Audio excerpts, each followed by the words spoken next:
Assalamualaikum teman-teman, balik lagi sama gua Iin Arlianto di channel kesayangan kalian, yaitu Sepulang Shift Malam.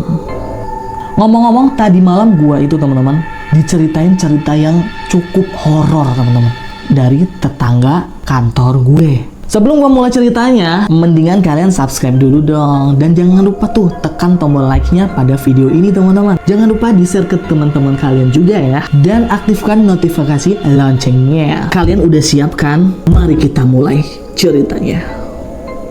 Jadi cerita ini gue dapat dari temennya temen gue teman-teman. Teman-teman semua guys. Bisa dibilang ini judulnya adalah Shift Malam Ruko 3 Lantai.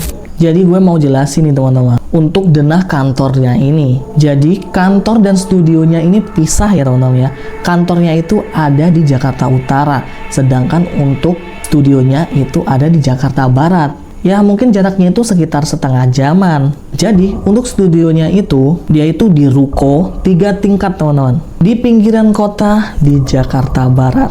Nah untuk rukonya ini lantai 1 dibikin 2 studio buat live, lantai 2-nya juga ada 2 studio buat live ya. Dan untuk lantai 3-nya itu dipakai untuk mes buat karyawan-karyawan yang kemalaman pulangnya atau yang lagi pengen nginep bisa tuh tinggalnya di mes. Jadi di ruko ini tuh tim live-nya ada 15 orang. Ada 1 leader, 1 operator, dan 13 host. Dan untuk live-nya itu selama 24 jam nonstop teman-teman. Dan biasanya ramainya itu kalau di pagi sampai sore teman-teman. Sedangkan untuk yang shift malam itu paling banyak cuman ada 3 orang. 2 host dan 1 operator. Jadi awal ceritanya tuh seperti ini teman malam. Perusahaan ini tuh bergerak di bidang penjualan produk-produk kecantikan. Ya cukup besar deh untuk brandnya. Yang mana untuk office, studio, dan gudang itu pisah-pisah ya. Ruko ini awalnya juga cukup seram sih. Tapi semuanya berubah lebih seram dan mencekam semenjak tim e-commerce itu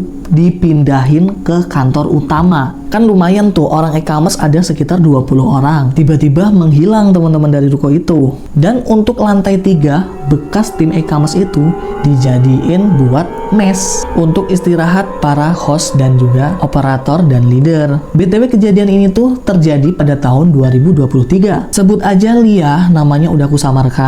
Seorang ibu muda beranak 1 yang profesinya sebagai live streaming host. Dan di perusahaan ini dia itu bekerja udah selama lebih dari 1 tahun. Dan selama bekerja dia itu jarang ketemu hal-hal yang janggal, apalagi gangguan dari makhluk yang tak kasat mata. Bisa dibilang Lia ini orangnya cukup peka ya soal eksistensi makhluk-makhluk halus. Awalnya sih cuma penampakan-penampakan ringan aja yang dialami oleh Lia. Tapi semenjak tim e-commerce pindah ke kantor utama, gangguan demi gangguan mulai dialami. Bukan cuman hanya Lia saja, tapi hampir semua orang di tim live streaming tersebut.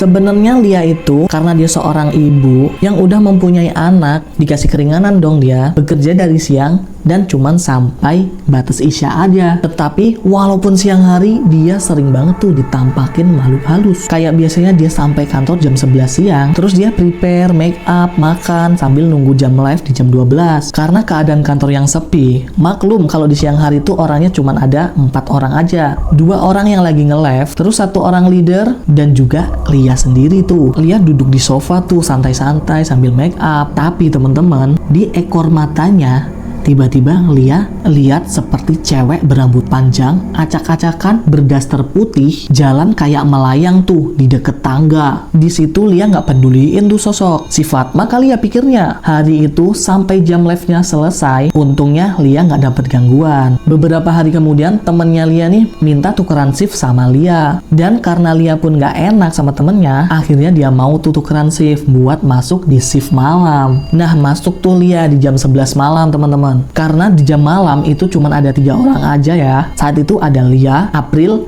dan Bang Alek. April ini host juga teman-teman, sedangkan Bang Alek ini operator yang tugasnya emang di malam hari nih Bang Alek. Dan kebetulan lagi di mes nggak ada orang yang nginep nih. Just info aja nih teman-teman, untuk April ini orangnya dia tuh cuek kalau soal hantu begituan, karena sering masuk malam dan dia udah terbiasa. Jadi dia nggak pernah gubris tuh ada suara ketokan, ada suara yang lari di plafon, ataupun suara bisikan, bahkan penampakan. Sedangkan Bang Alek ini orangnya super usil banget teman-teman. teman-teman. Dia tuh orangnya suka ngeprank nih. Host-host yang sering masuk malam pasti udah paham nih dengan sifatnya Bang Alex. Singkat cerita, jam live-nya pun mulai nih teman-teman. 1 jam, 2 jam, tetap aman, gak ada apa-apa. Mulai masuk nih di jam 2:30. Tiba-tiba di studionya Lia, di gagang pintunya itu kedengeran krek. Panik dong Lia di situ. Dia teriak-teriak tuh manggil Bang Alex. Bang Alex, Bang Alex.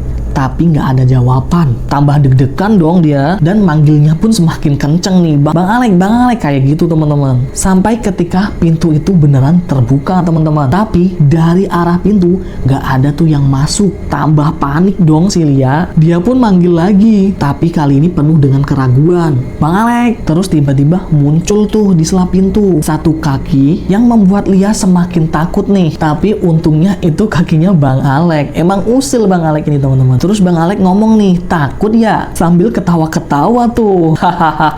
Lalu Lia bales nih, ih apaan sih Bang, bikin jantungan aja. Tenang, biar kalian terbiasa. Tenang, biar kalian terbiasa, kata Bang Alex. Nah, Bang Alex ngomong terbiasa. Terbiasa apa ya teman malam? Hanya dia dan Allah yang tahu. Lia pun nge-live, ditemenin Bang Alex sampai jam 4. Sampai jam 4 itu Bang Alex bilang nih ke Lia, Lia, gua mau sholat dulu ya. Dan Lia pun okein tuh. Saat Bang Alex nutup pintu dan berjalan ke arah kamar mandi, tiba-tiba ada tuh yang ngetok di dinding sebelah di studio live-nya Lia.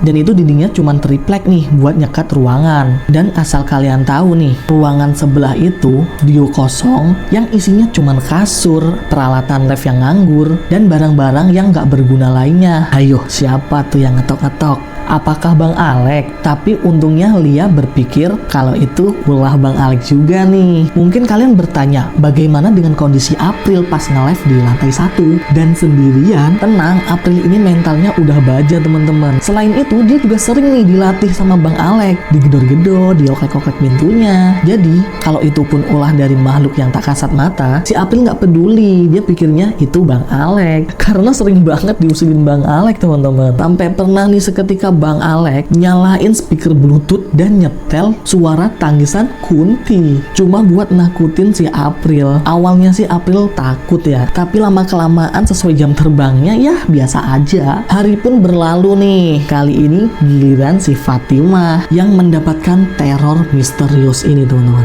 Kebetulan Fatimah emang niat nih buat nginep di mes bareng si Vio dan juga Resti. Setelah selesai live nih, Fatimah niat pengen mandi. Mumpung Bang Alex belum datang kan, karena kalau Bang Alex udah datang mereka takut dimarahin kenapa mandi malam-malam. Kemudian Fatimah masuk dong ke kamar mandi mes lantai 3. Pas dia nyalain kerannya ternyata airnya mati. Terpaksa nih Fatimah harus ke lantai 2 buat mandi. Jalan tuh Fatimah nurunin tangga. Pas sampai ke depan kamar mandi lantai 2 ternyata pintunya lagi ditutup nih. Pikir Fatimah ada orang kali ya di dalam, soalnya kerannya nyala nih. Dan kedengeran suara orang yang lagi ngambil air tuh pakai gayung. Fatimah nunggu 10 menit, 20 menit, sampai 30 menit nih. Kesel dong dia, kenapa sih kok nggak keluar-keluar orangnya? Berak batu kali ya, kata Fatimah. Dan tiba-tiba suara kerannya itu berhenti nih teman-teman. Tapi masih kedengeran ada orang yang ngambil air pakai gayung. Cukup lama tuh Fatimah nungguin sampai suara aktivitas di kamar mandi itu berhenti total. Terus Fatimah tungguin lama tuh, kok nggak ada yang keluar-keluar ya? Semakin kesel dong Fatimah, digedor-gedor tuh pintunya sampai kenceng banget teman-teman. Saking kencengnya sampai-sampai temennya Vio dan juga Resti yang lagi ada di lantai 3 mes denger tuh dan mereka turun hampirin si Fatimah. Vio bilang tuh ke Fatimah, lama banget si Fatimah mandinya dari tadi. Fatimah jawab nih, boro-boro mandi. Nih pintunya aja masih ditutup, lagi nungguin nih gue selama 30 menit lebih. Terus Resti bilang nih ke Fatimah, kenapa lu gak mandi di kamar mandi mes aja? Terus Fatimah balas dong, bukannya airnya mati ya di lantai 3? Resti bilang lagi nih, tadi gue tuh cuman lihat lu berdiri doang tuh di depan kamar mandi mes, cuman bengong gak ngapa-ngapain tuh, dan lu tiba-tiba langsung turun tuh ke kamar mandi lantai 2. Terus Fatimah balas lagi nih, beneran Res, gue gak bohong tahu. Terus Vio bilang gini teman-teman, udah jangan ribut, lebih baik kita buka aja pintu kamar mandi di lantai 2 ini teman-teman. Pas mereka dorong pintunya, ternyata pintunya nggak dikunci cuy. Yah mungkin udah dibuka kuncinya ya sama yang di dalam. Tapi anehnya pas pintunya dibuka nggak ada siapa-siapa nih. Waduh, horor nggak tuh? Yang tadinya ada aktivitas di dalam kamar mandi, krannya nyala, ada orang yang ngambil air pakai gayung. Pas dicek air di bak itu tenang teman-teman.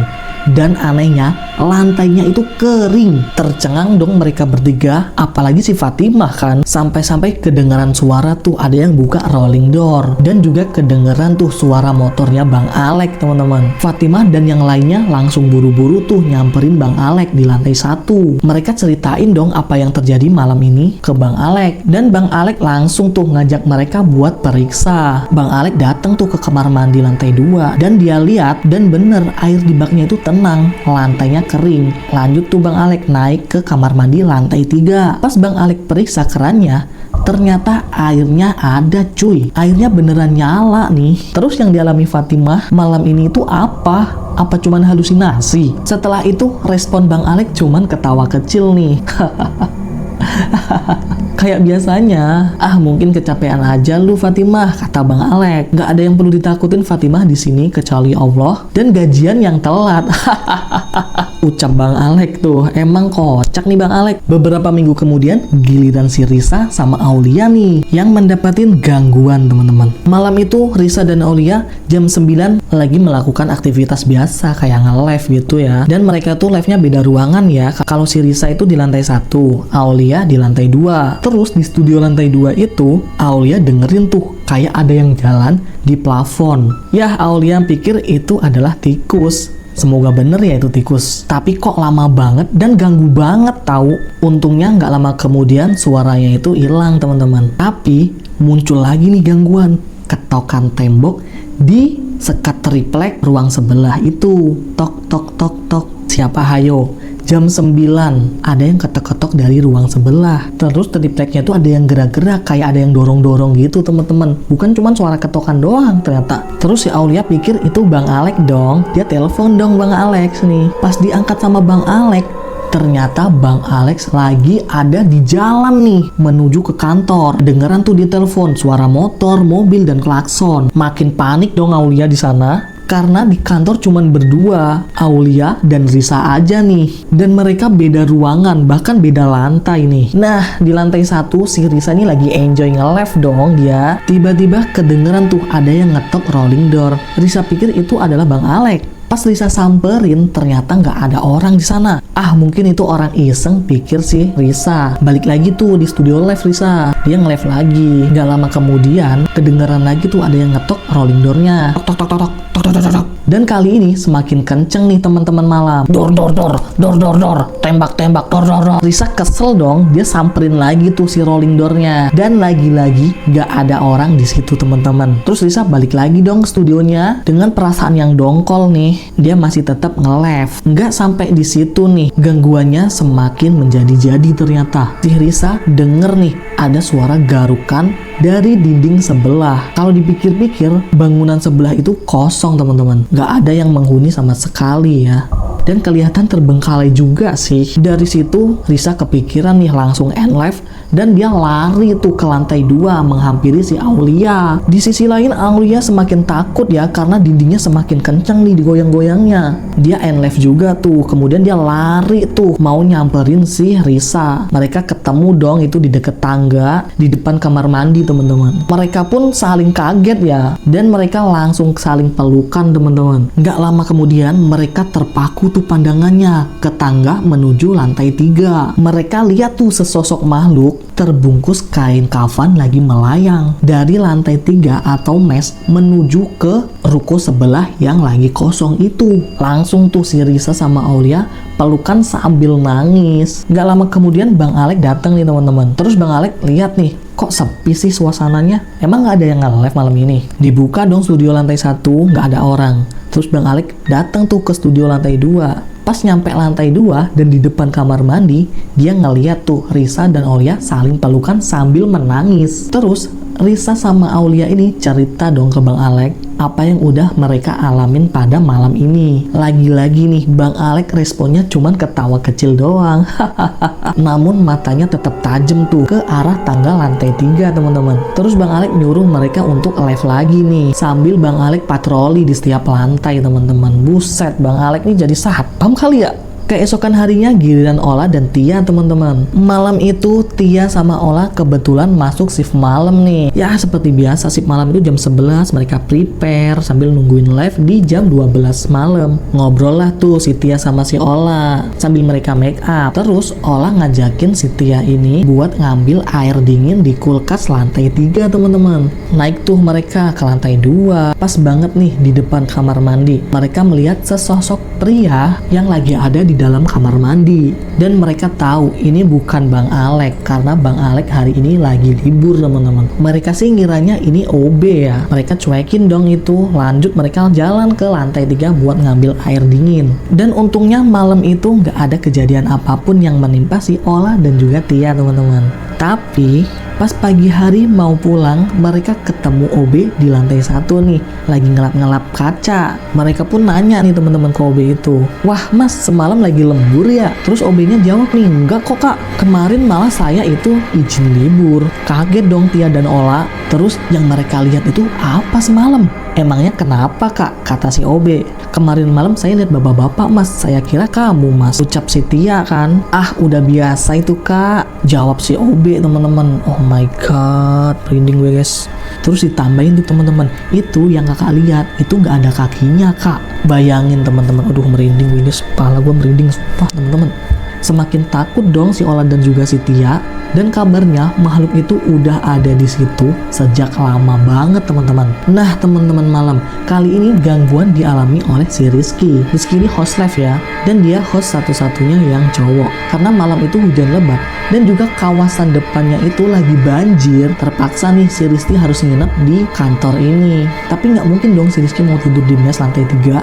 Karena di mes lantai 3 itu lagi penuh tuh sama para host cewek yang nggak bisa pulang. Jadi Rizky tidur tuh di bekas studio lantai 2 yang ada kasurnya itu, ada alat-alat live yang nggak terpakai dan barang-barang lainnya. Biasalah anak cowok kalau mau tidur harus 1-2 match dulu tuh sambil nunggu kantuk dateng teman-teman. Pas di jam 12 akhirnya Rizky ketiduran tuh. Nah di situ dia ngaku teman-teman, dia lihat sosok cewek rambut panjang berdaster putih.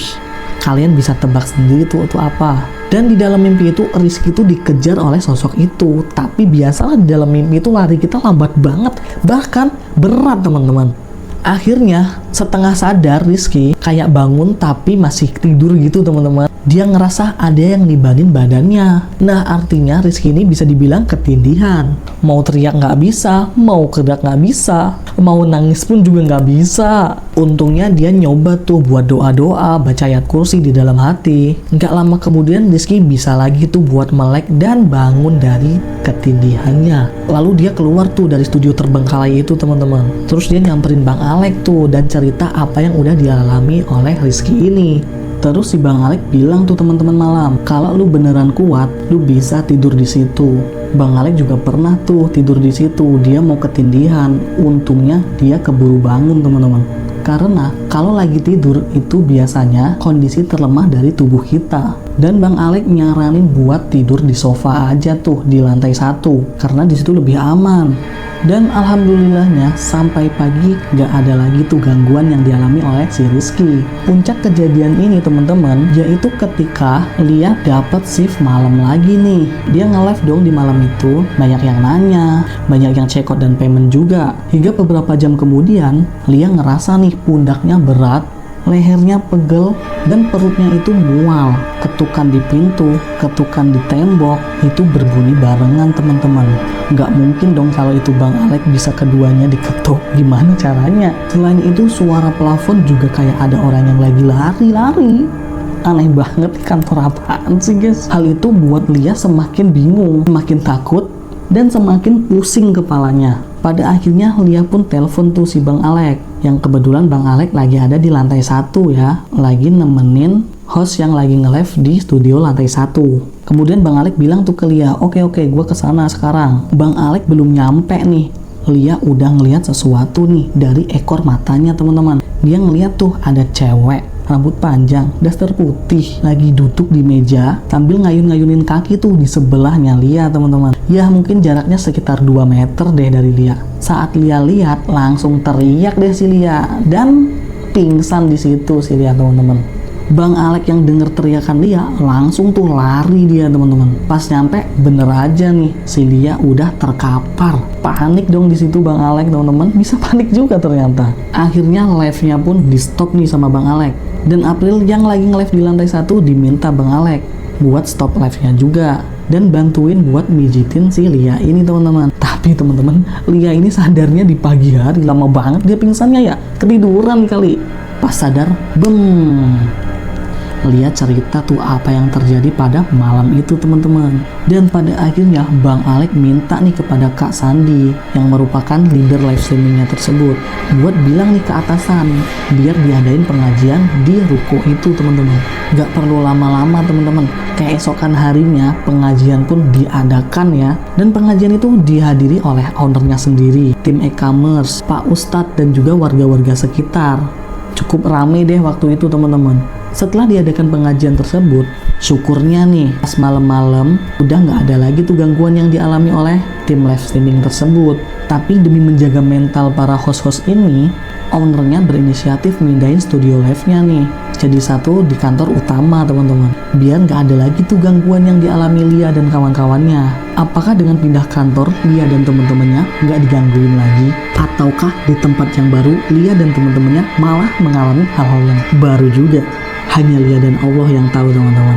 Oke teman-teman, itu tadi cerita yang cukup membuat gua shock, takut, merinding jadi satu. Terima kasih Lia udah kirim ceritanya ke gue. Tapi buat kalian yang punya cerita yang sama, cerita serupa, cerita horor, boleh kalian DM IG gue di sini teman-teman. Nanti gue bakal bawain cerita yang kalian kirim. Sebelum berpisah, jangan lupa nih kalian subscribe ke channel gue ini biar kedepannya gue lebih proper nih teman-teman. Karena gue udah mulai ngantuk nih, harus tidur siang dulu. Biar nanti malam pas shift malam gue bisa fresh, gue bisa dengerin cerita-cerita dari teman gue yang gak kalah horor dari ini teman-teman. Gue Iin Arlianto, sepulang shift malam pamit undur diri teman-teman. Dadah.